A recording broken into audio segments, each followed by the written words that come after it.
Hello साथियों, मैं सौरभ कुमार सिंह और लगातार शिक्षक बहाली के मुद्दे पर 2-3 प्रमुख बिंदु हैं जिसकी खास चर्चा आपके बीच हम करना चाहते हैं। पहला है कि सप्लीमेंट्री रिजल्ट को लेकर क्या तैयारी चल रही है, क्या बीपीएससी और शिक्षा विभाग किन-किन स्तरों पर तैयारी कर रही है।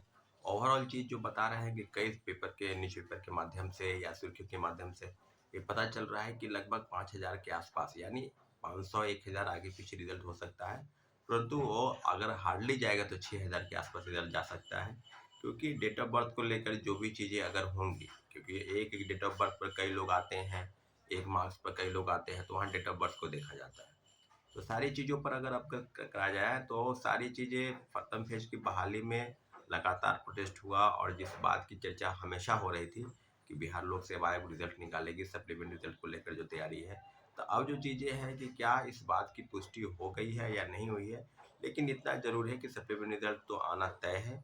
अब रही बात की सीटों को लेकर, तो हम लोग तो ये भी अनुमान लगा के चल रहे थे कि जो 4700, 5,000 या 5500 की जो बातें हैं बिल्कुल गलत सिद्ध हो, क्योंकि ये बात बिल्कुल बीपीएससी चेयरमैन सर या शिक्षा विभाग की तरफ से कोई अगर ऑफिशियल लेटर आ जाता है तो सारी चीज़ें स्पष्ट हो जाएगी। परंतु इतना ज़रूर है कि अगर 4700 ही रिजल्ट आता है तो बिल्कुल छात्रों के साथ धोखा, षड्यंत्र हम कह सकते हैं, क्योंकि आपने लगातार बात की थी कि जो सीटें खाली होगी, जो ड्रॉप आउट की सीटें होगी, जो एक से कई पदों पर जिनकी नियुक्ति हुई है या जो पास कर गए हैं, वो खाली बची सीटें को हम ऐड करेंगे। तो लगभग अगर कहा जाए तो 29-30 हज़ार जो वैकेंट सीट है, उस सीट पर जो है सप्लीमेंट्री रिजल्ट आने की तैयारी थी।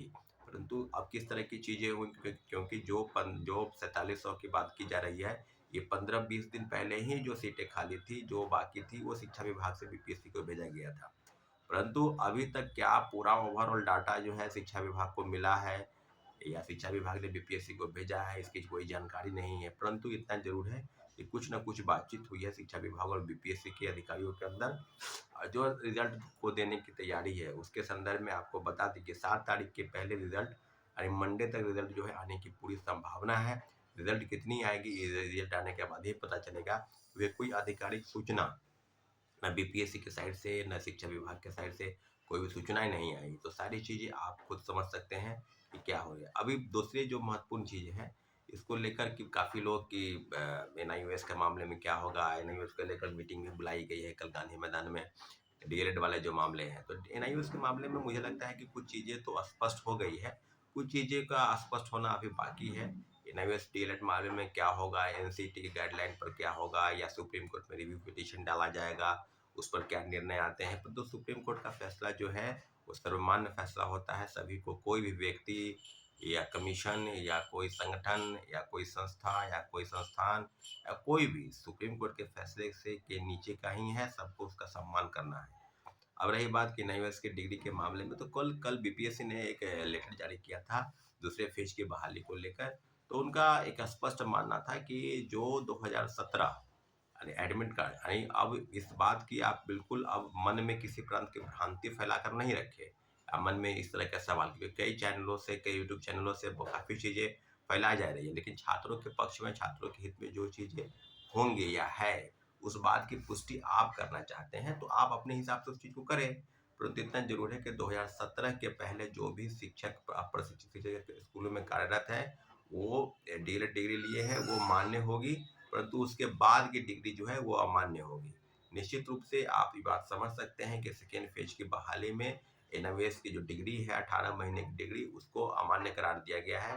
परंतु प्रथम फेज की बहाली में जिनकी बहाली हो चुकी है, जिनकी नियुक्ति हो चुकी है या सप्लीमेंट्री रिजल्ट आने का जिसका इंतजार कर रहे हैं, सब लोग के पास अगर एनएमएस की डिग्री है 18 महीने वाली डीएलएड की डिग्री, वो डिग्री जो है वो वैलिड है। क्योंकि कल एसीएस के पाठक सर भी इस तरह की चीज़ें कहीं किसी सभा में बोल रहे थे, कहीं किसी किसी दौरे पर थे, जिले के दौरे पर। उस दौरान उन्होंने कहा कि जो डीएलएड की डिग्री है वो मान्य है प्रथम फेज की बहाली। सेकेंड फेज की बहाली की जो डिग्री है वो मान्य हो गई। ये सारी चीज़ें आप समझ गए। अब 2017 के बाद की जो चीज़ें होंगी उसमें यह है कि 5 साल के अंदर आप अगर हैं या 2 साल के अंदर आपको डीएलएड की डिग्री जो है 2 साल वाली वो आपको लेनी पड़ेगी, तभी आप कार्य कर पाएंगे। अन्यथा जो चीज़ें हैं आपके बिल्कुल अब लगभग लगभग चीज़ें स्पष्ट हो गई हैं।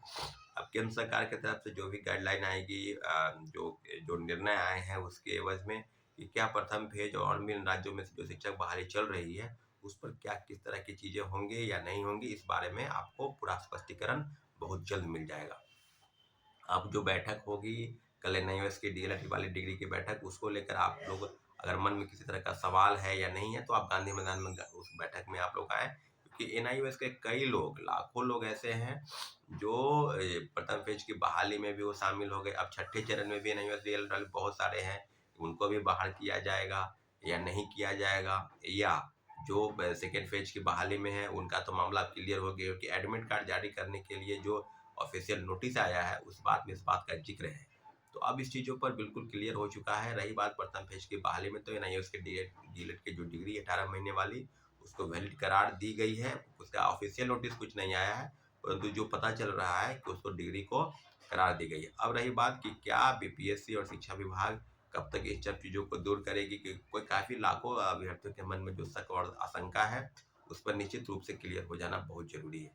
अब रही बात कि क्या, अब तीसरी महत्वपूर्ण जो बिंदु है वो सीटी टेपरिंग की मांग को लेकर।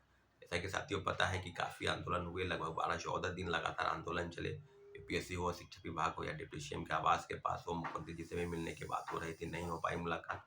लेकिन लगभग ओवरऑल सब जगहों से हम लोग ने धरना प्रदर्शन किया और अंततः एक फैसला हुआ कि सीटी टेपरिंग की मांग को लेकर माननीय उच्च न्यायालय में याचिका दायर की जाए। याचिका दायर हो चुकी है, लगभग 5-6 दिन बीत गए हैं, अभी तक कोई नोटिस नहीं आया है, परंतु जल्द से जल्द सुनवाई होगी। अब सुनवाई कब होगी उसके संदर्भ में भी आपको हम एक दिन पहले बता देंगे, या तो अपने अकाउंट पर, फेसबुक अकाउंट पर, या वीडियो अपलोड करके, तो सारी चीज़ें आपको बता देंगे। लेकिन अब सुनवाई, अब किन लोगों का कहना है कि 8 के 7 के पहले हो जाती, परीक्षा के पहले हो जाती, तो उसको